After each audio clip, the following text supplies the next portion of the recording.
Hello and welcome to Adversity is Your Greatest Ally, how to use life challenges as stepping stones to live the life of your dreams. I'm your host, Coach Michael Taylor. And I want to have a conversation about meditation. Speaking from personal experience, meditation is probably the most important practice that I've learned over the last 20 years. My meditation practice has allowed me to not only become more peaceful, but it also allows me to connect with my creativity. It allows me to just have a deeper feeling of inner peace and serenity. And it really transformed my life when I began. And I began meditating approximately 25 years ago. And the reason that I began meditating was because one night I was sitting up late because I couldn't sleep, because my mind was just racing and I couldn't turn my mind off. And I remember the exact thought, and that thought was, I wish I could turn my mind off. And the thoughts were just streaming, and it was all about all the stresses and all the challenges that were going on in my life, and I just wanted it to stop. I just wanted to have some peace in my mind, because I was thinking so much that my head would literally hurt. It felt like a migraine, but it really wasn't a migraine. It was just all these thoughts that were just running through my head, and I just wanted them to stop, and I couldn't figure out how. And so I saw an article that talked about meditation. And in one of the articles, it said something to the effect of learning how to meditate will help you understand and eliminate a lot of the incessant thinking that we have. And I said, you know what? I want to give that a try. And so I began my meditation practice by listening to ocean waves. And there was an audio program that I purchased, and the whole intention was just to pay attention to the waves. And I really love the sound of the ocean. Being born on the Gulf Coast, it's something that I've always really enjoyed. And so when I bought this audio program, it was really comforting just to listen and remind me of some of the joyful times I had near the ocean. And so that practice began. I would listen to my audio program at night, right before I went to sleep. And a lot of times listening to the ocean waves would actually allow my mind to kind of slow down, and eventually I would just fall asleep. And so my practice evolved over time. I started doing a little more studying in terms of meditation, of some of the scientific benefits and some of the different practices. And then I became involved with some Buddhist teachings, and the Buddhist religion teaches a lot about meditation. And what the Buddhist teachings taught me was that incessant thinking, that part of me that wouldn't shut up, is what they label as the monkey mind. And that's a pretty appropriate title, because my mind kind of felt like a little monkey, just jumping all over the place and out of control and just screaming all the time. And so what I learned through this Buddhist practice was to quiet that monkey mind and to allow myself just to be at peace without all that chatter going on.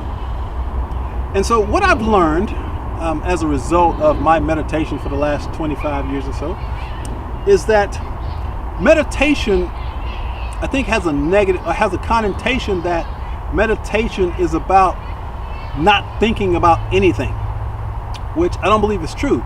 Meditation is really the practice of being aware of what you're thinking.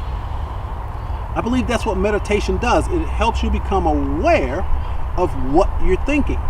And when you become aware of what you're thinking, that awareness will take you a little deeper and help you recognize that you are not your thoughts. You are the thinker of your thoughts. And when you recognize that you are not your thoughts, then you can actually control what you think. And so I've come to also understand that for me, here is the simple benefit of meditation. let's imagine that there are two aspects of you. There's what I call the little s self, which some people may refer to as your ego. And there's what I refer to as your big S self, which some people call the higher self or the divine self. And what I believe meditation does is helps you quiet your little s self so that you can hear and access your big S self.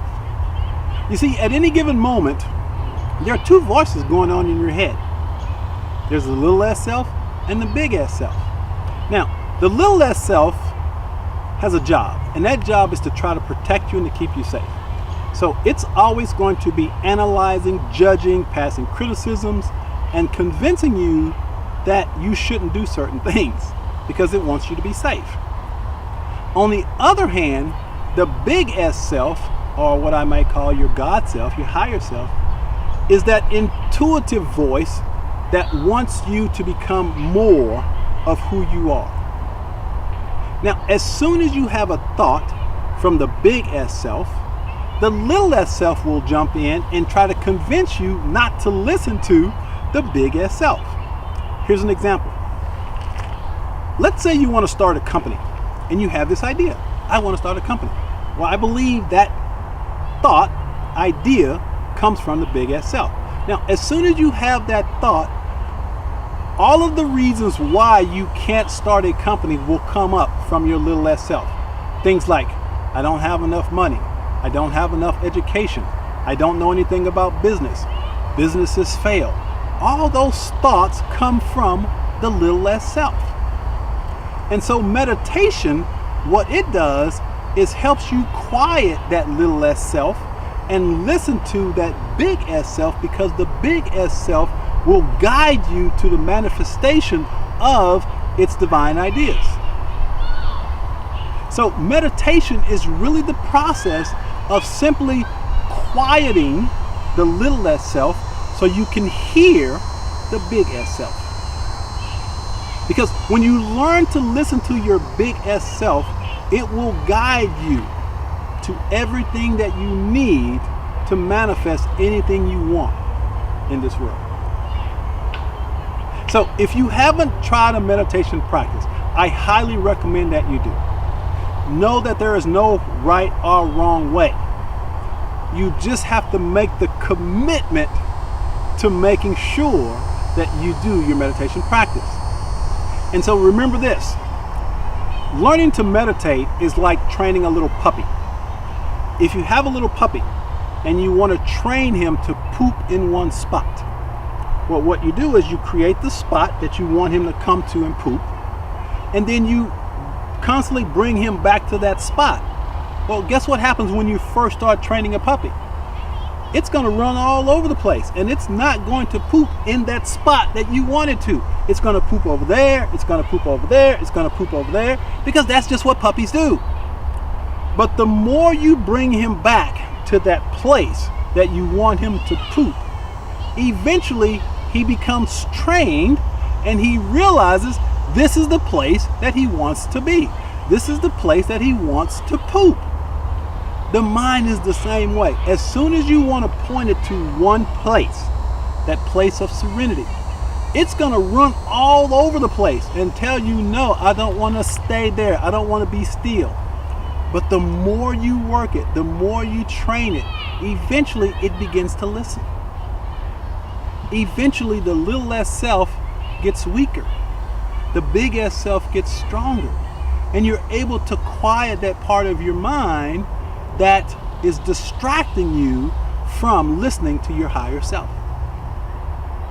So, make a commitment to starting a meditation practice. I can promise you, it will be the best investment you've ever made in yourself. Think about it.